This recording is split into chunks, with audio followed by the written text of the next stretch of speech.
Greetings, folks.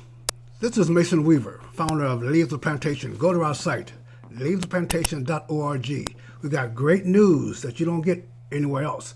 We have good research.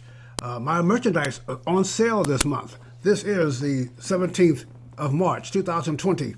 And I want to invite you to join us. Go there every day and look at the news. Leave your comments. Because times are getting to the point that we will not be able to communicate on this program, this platform, social media. We're going to have to communicate with each other because you know they're going to cut us off. So as we get through these crises, let's do a little discovery of the crises. Panic is real. Panic is real. Whether the reason for panicking is real is irrelevant.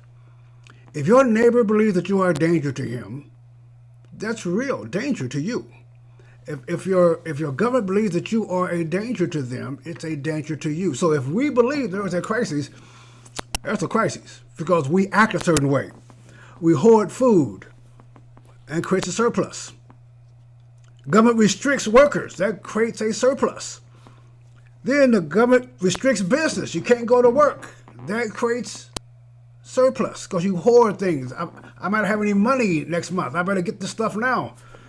And then the government restricts travel, and that creates a crisis because then you can't go to work, goods can't move, and you think that everything's going to run out. Even though manufacturing is still producing products at the same rate, toilet paper is still being produced, paper towels are still being produced, ladies' products are still being produced. But because of the crisis mentality, we go out and buy a month's supply when the factories are only producing things based on your weekly supply.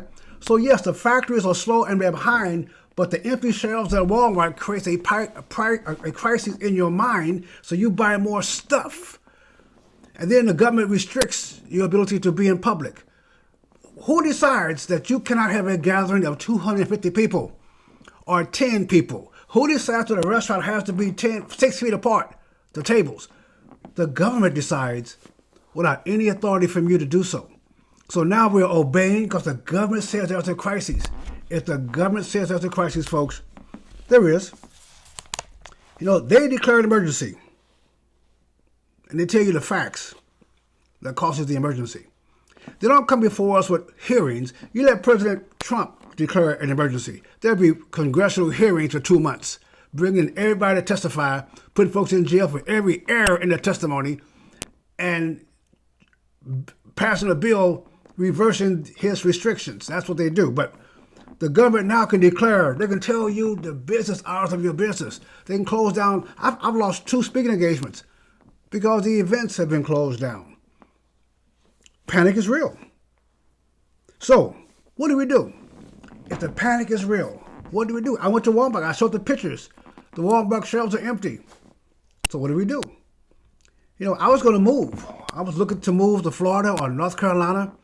But I'm not moving anytime soon. I don't think I am because this is a great place to be in a panic. Where I live is the perfect place to be in a panic. If the store stops selling food, I have deer in my backyard every morning. I have catfish in my pond. I have rabbits walking by, squirrels coming by. I have shotguns. I got AR-15s. I have weapons. I maybe need to buy a little more ammunition because some of you folks will come visit me. But basically, this is a really great place to be in a crisis. I moved here a decade ago for that reason. This is I'm looking at my window now. It's a very defensible place to be. I'd rather be here than downtown somewhere where everything that you need requires somebody to deliver it to you. And there'll be no more deliveries. Every service you need, medical, dental, requires you to go somewhere close. So that changes my lifestyle. I'm not buying my home. So what else you do? You start hoarding like everybody else. Because if you don't hoard, your neighbors will get all the stuff. If you don't gather the stuff together, your neighbors will get all the stuff. I went to the butcher today and brought a whole lot of beef to put in my freezer. Because I know these crazy folks out here are going to take everything off the shelves. I have a big old bag of medicine that I've been saving for years. Aspirins and hay fever medicine and stuff like that. It's going to come in handy now because you people believe there's a crisis and you're going to go out and spend everything. They tell us to self-quarantine. They want you to control yourself, ladies and gentlemen. They want you to control your own movement voluntarily. They don't even want to arrest you. They want you to voluntarily self-quarantine. And your neighbors will help regulate that. What are you doing out? You're not supposed. You endanger my kids. How dare you come out? They're going to just like cigarettes. Remember they made cigarettes illegal to smoke in bars and restaurants. You go outside, they tell you that 400,000 people a year died of secondhand smoke. 400,000 people a year die, Mason, of secondhand cigarette smoke. I heard it on TV. I heard it. The doctor said that. No, actually, I've never heard a doctor say it, but I've heard people who want you to stop smoking say that. And then the logic comes in. If 450,000 people died of secondhand cigarette smoke, only 2 million die a year of all causes in America. So you're saying that 1/4 of the population of America that dies because the dude next to you is smoking a cigarette. Not you smoking a cigarette. The dude next to you smelling your smoke is going to die because you smoke. Folks, I guarantee you, there is not one death certificate that says cause of death, secondhand cigarette smoke. It's a scam.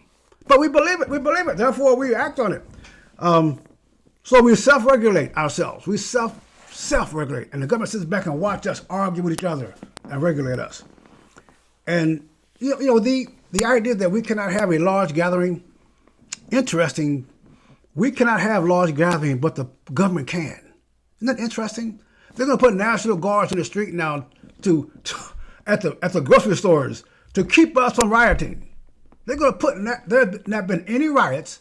There's been no concern, but they're going to put National Guards, I think it's in New York, they're going to put National Guards in the Walmart stores or in the parking lot as a show of force in case we want to riot.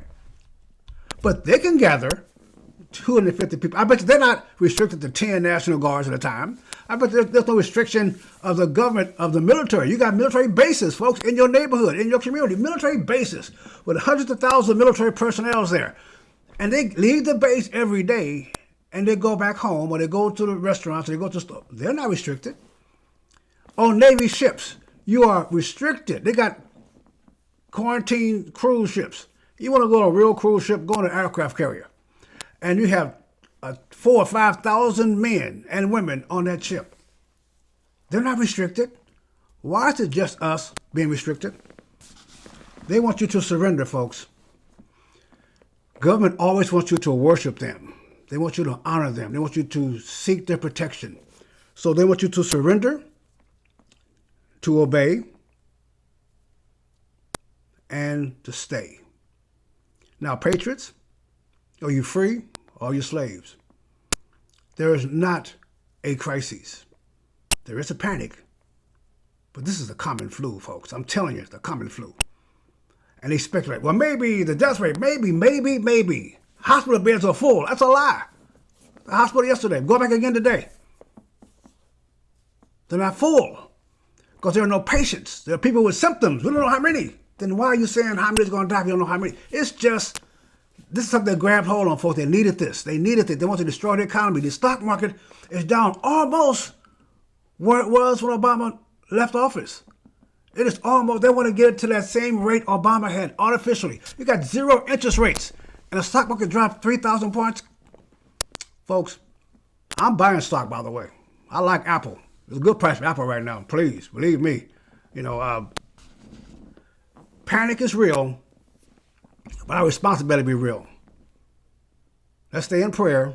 Let's remember who's in charge and whose we are. Stay right or be left.